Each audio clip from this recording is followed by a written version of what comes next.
পরন্ত বিকেলের ডুবন্ত সূর্য। সূর্যটা কোথায় গেল? হারিয়ে গেল নাকি?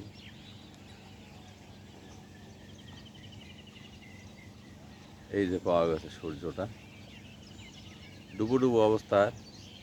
আর মনে হয় 10-15 মিনিট পরেই সূর্য আর দেখা যাবে না। তো যাই হোক, আমি হাঁটতে হাঁটতে হাঁটতে হাঁটতে আসলাম আমাদের একদম নদীর চর এলাকায়, যেখানে ফসল ফলে, ভুট্টা, মরিচ, বিভিন্ন ধরনের ফসল ফলে।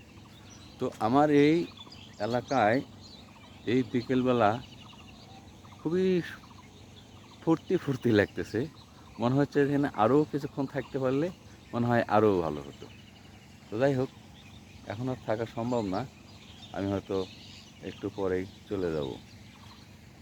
যারা গ্রামকে ভালোবাসেন, গ্রামে আসুন, গ্রামের সৌন্দর্য উপভোগ করুন।